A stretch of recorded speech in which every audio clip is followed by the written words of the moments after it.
হযরত আবু হুরায়রা রাদিয়াল্লাহু তাআলা আনহু হতে বর্ণিত আছে, তিনি বলেন, রাসূল সাল্লাল্লাহু আলাইহি সাল্লাম বলেছেন, আবু বকর ছাড়া আর কারো কোনো ও ধরনের দয়া আমার উপর ও ছিল না। আমি তার প্রতিদান ও দিয়েছি। আমার উপর তার যে ও দয়া রয়েছে, কিয়ামতের দিন আমি আল্লাহ তাআলার কাছে তার ও প্রতিদান নেব।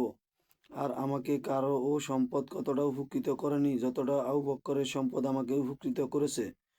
আমি যদি কাউকে অন্তরঙ্গভাবে গ্রহণ করতাম তাহলে আবু বকর রাদিয়াল্লাহু তাআলা আনহুকে একনিষ্ঠ বন্ধু হিসেবে গ্রহণ করতাম। অবগত হও, তোমাদের এই সাথী আল্লাহ তাআলার অন্তরঙ্গ বন্ধু। হাদিসটি তিরমিজিতে 3661 নম্বর রয়েছে। আবু বকর ও ওমর রাদিয়াল্লাহু তাআলা আনহুর গুণাবলী। হুযায়ফা রাদিয়াল্লাহু তাআলা আনহু হতে বর্ণিত আছে, তিনি বলেন, রাসূল সাল্লাল্লাহু আলাইহি সাল্লাম বলেছেন, তোমরা আমার পরে ও আবু বকর এবং উমরের অনুসরণ করবে। এই অনুচ্ছেদে আব্দুল্লাহ ইবনে মাসউদ রাদিয়াল্লাহু তাআলা আনহু হতে বর্ণিত হাদিসও আছে। আবু ঈসা হাদিসটিকে হাসান সহিহ বলেছেন। হুযায়ফা রাদিয়াল্লাহু তাআলা আনহু হতে বর্ণিত আছে, তিনি বলেন, নবী সাল্লাল্লাহু আলাইহি সাল্লামের কাছে আমার অবস্থান করছিলাম। তখন তিনি ও বলেন, তোমাদের মাঝে আমি আর কতদিন বাঁচিব থাকব তা আমার জানা নেই। অতএব তোমরা আমার অবর্তমানে দুইজন লোকের অনুসরণ করবে।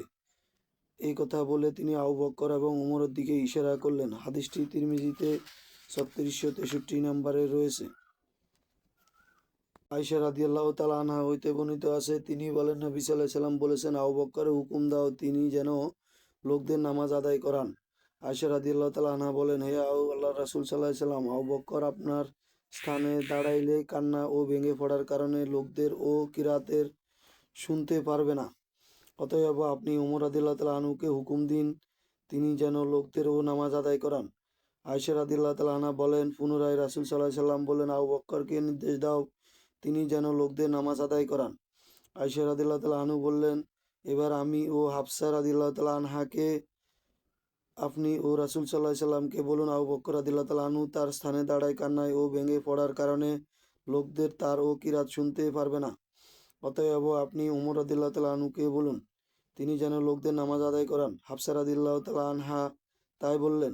সেই সময় রাসূল সাল্লাল্লাহু আলাইহি সাল্লাম বললেন, তোমরা তো ইউসুফ আলাইহিস সালামের সমস্যা সৃষ্টি ও সঙ্গী, যার ফলে তিনি ও জেলে যেতে বাধ্য হন। আবু বকর ও লোকদের নামাজ আদায় করার হুকুম দাও।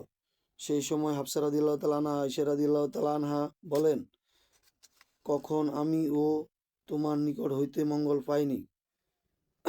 হাদিসটি তিরমিজিতে 3672 নম্বরে রয়েছে। সহিহ বুখারী, সহিহ মুসলিমে রয়েছে। ইবনে মাজায় 1232 নম্বর রয়েছে। হযরত আবু হুরায়রা রাদিয়াল্লাহু তাআলা আনহু হতে বর্ণিত আছে, রাসূল সাল্লাল্লাহু আলাইহি সাল্লাম বলেছেন, যে লোক একই মালে এক জোড়া আল্লাহ তাআলার রাস্তায় খরচ করে তাকে জান্নাতে ডাকা হইবে।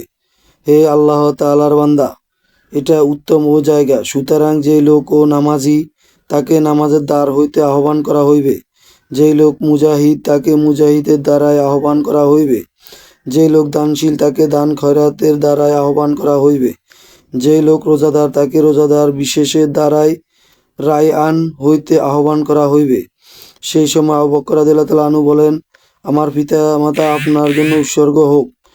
কোন লোক ও সকল দরজা দিয়ে ডাকার ও কোনো দরকার নেই। তা সত্ত্বে কোন লোককে কি সবগুলা দরজা দিয়ে আহ্বান করা হইবে? তিনি বললেন, হ্যাঁ, এবং আমি ও আশা করি আপনি তাদের অন্তর্ভুক্ত থাকবেন। সুবহানাল্লাহ। অর্থাৎ আবু বকর রাদিয়াল্লাহু তাআলা আনহুকে জান্নাতের সকল দরজা দিয়ে ডাকা হইবে এবং সকল আমলের জন্য ডাকা হইবে। সে চাইলে যেখান দিয়ে ইচ্ছে সেখান দিয়ে প্রবেশ করতে পারবে। এই হাদিসের অন্তর্ভুক্ত রাসূল কনফার্ম করে গেছেন। হাদিসটি তিরমিজিতে 3674 নম্বরে, সহিহ বুখারী এবং সহিহ মুসলিম হাদিসটি রয়েছে।